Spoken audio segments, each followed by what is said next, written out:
নোয়াখালীকে পৃথক প্রশাসনিক বিভাগ হিসেবে গঠনের দাবি আবারও জোরালোভাবে উত্থাপন করেছেন জাতীয়তাবাদী গণতান্ত্রিক আন্দোলনের কেন্দ্রীয় সভাপতি ও সাবেক যুবদল কেন্দ্রীয় কমিটির সদস্য আমির হোসেন বাদশা। একান্ত সাক্ষাৎকারে তিনি বলেন, নোয়াখালী আঞ্চলিক ভাষায় যেসব জেলায় কথা বলা হয়, যেমন নোয়াখালী, ফেনী, লক্ষ্মীপুর এবং চাঁদপুরের কিছু অংশ, এসব জেলা নিয়ে একটি পূর্ণাঙ্গ নোয়াখালী বিভাগ গঠন করা সময়ের দাবি।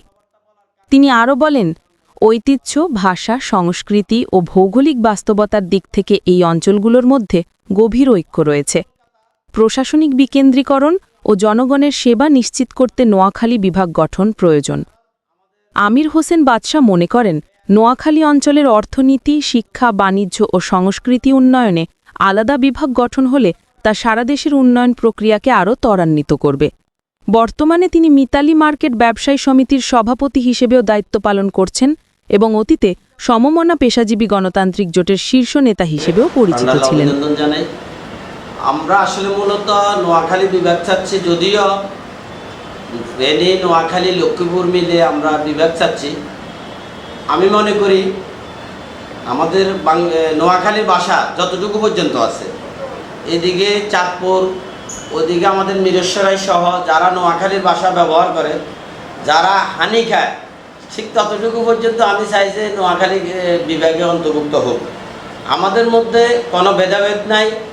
আমরা নোয়াখালীবাসী যেমন ঐক্য, তেমনি এই নোয়াখালীকে বিভাগ করার জন্য আমাদের সারা বাংলাদেশের জনগণের ঐক্যবদ্ধভাবে এই আন্তরিকভাবে চায় যে নোয়াখালী বিভাগ হোক। আমরা চাই বাংলাদেশ একটি সম্প্রীতির দেশ।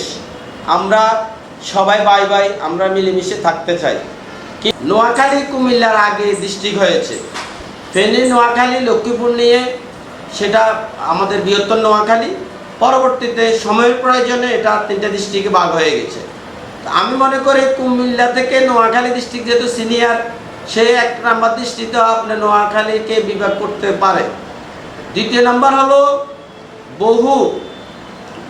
বহু স্বাধীনতা যুদ্ধে যারা অংশগ্রহণ করেছে, তাদের মধ্যে অন্যতম বীরশ্রেষ্ঠ রুহুল আমিনের এলাকা। সেখানে 1971 সালে আমাদের এই বাংলাদেশের জন্য জীবন দিয়ে গেছে, নিজের বুকের তাজা রক্ত ঢেলে দিয়ে গেছে আমাদের বীরশ্রেষ্ঠ রুহুল আমিন। রুহুল আমিনের প্রতি, এই বীরের প্রতি শ্রদ্ধা রেখে নোয়াখালীকে বিভাগ করা যায়। আপনারা জানেন 1952 সালে যখন ভাষা আন্দোলন হয়, তখন সেখানে আমাদের শহীদ সালামের বাড়িও নোয়াখালীতে। সেই 1952 সালে 21শে ফেব্রুয়ারির পূর্ব মুহূর্তে এই ভাষার দাবিতে নিজের জীবন তথা বুকের তাজা রক্ত ঢেলে দিয়েছে। এই 3 নম্বর এই দাবিটা আমাদের ভাষার শহীদ সালামের প্রতি সম্মান রেখে নোয়াখালীকে বিভাগ করা আমি অত্যন্ত যুক্তিযুক্ত মনে করি। আপনারা আরও জানেন বহু ভাষা সৈনিক সেখানে আছে। সেখানে ভাষা সৈনিকের মধ্যে অন্যতম আমাদের ব্যারিস্টার মওদুদ আহমেদ সাহেব। উনি যেমনি 1952 সালের ভাষা সৈনিক ছিলেন, তেমনি 1971 সালের মহান মুক্তিযুদ্ধের একজন সংগঠক ছিলেন।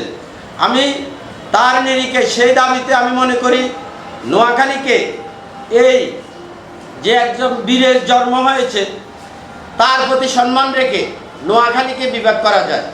আপনি জানেন বাংলাদেশে কয়েকটি বিজ্ঞান ও প্রযুক্তি বিশ্ববিদ্যালয়ের মধ্যে আমাদের নোয়াখালীতে, যেটা আপনারা নোয়েট নামে চিনেন, এই নোয়াখালী বিজ্ঞান ও প্রযুক্তি বিশ্ববিদ্যালয় সেখানে প্রতিষ্ঠিত হয়েছে, যার কারণে বাংলাদেশের প্রত্যন্ত অঞ্চলের ছাত্রছাত্রীরা সেখানে পড়ালেখা করেন এবং পড়ালেখা করে তারা উচ্চতর ডিগ্রি অর্জন করতেছেন।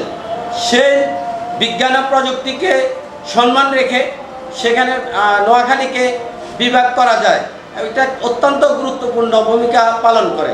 আপনারা জানেন বাংলাদেশের একেবারে সমুদ্র উপকূলীয় এলাকা হলো আমাদের নোয়াখালী। সেখানে এই বাংলাদেশ যখন ব্রিটিশেরা শাসন করত, ইস্ট ইন্ডিয়া কোম্পানি শাসন করত, তখন বাণিজ্যের জন্য সেখানে ব্রিটিশ সহ বিভিন্ন দেশের বণিকেরা সেখানে আসতো। আসার পরে ব্যবসার উদ্দেশ্যে আসতো এবং সেখানে ব্যবসা করত। নোয়াখালী চৌমুহনী ব্যবসার প্রাণকেন্দ্র ছিল, সেটা আপনারা জানেন। আমরা ছোটোকালে পড়েছি কোথায় কী জন্য বিখ্যাত। সেখানে আমাদের একটা প্রশ্ন থাকতো বিসিএসে বা বিভিন্ন জায়গায়, সেখানে নোয়াখালী ব্যবসার জন্য বিখ্যাত। এই নিরিখেও আপনি সেখানে বিভাগ করা অত্যন্ত গুরুত্ব বহন করে। সাথে সাথে নোয়াখালী সমুদ্র উপকূলীয় হওয়ার কারণে সেখানে আন্তর্জাতিক একটা সমুদ্র বন্দর হওয়ার একটা অপার সম্ভাবনা রয়েছে।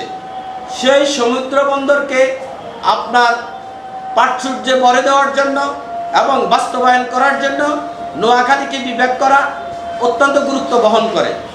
আপনারা জানেন বাংলাদেশে অনেকগুলা আন্তর্জাতিক বিমানবন্দর রয়েছে, তার মধ্যে নোয়াখালী অনেক জায়গা রয়েছে যেখানে একটা আন্তর্জাতিক বিমানবন্দর হওয়ার মতো সেখানে আমাদের অত্যন্ত জায়গা রয়েছে এবং করতে পারবে। নোয়াখালী বিভাগ হলে তা সহজে হবে। তাতে চট্টগ্রাম, মিরসরাই, ফেনী, লক্ষ্মীপুর, চাঁদপুর, কুমিল্লা, ব্রাহ্মণবাড়িয়া, সিলেট সহ যারা আমাদের পার্শ্ববর্তী বন্ধুরা আছেন, পার্শ্ববর্তী ভাইয়েরা আছেন, তারা অত্যন্ত উপকৃত হবেন। আমি মনে করি যদি নোয়াখালীকে বিভাগ দেওয়া হয় তাহলে এই বিমানবন্দর সহজে হবে এবং এই উপকারগুলো ওই অঞ্চলের লোকেরা ভোগ করতে পারবে, নোয়াখালী সহ অন্যান্য পাশের এলাকাগুলোতে।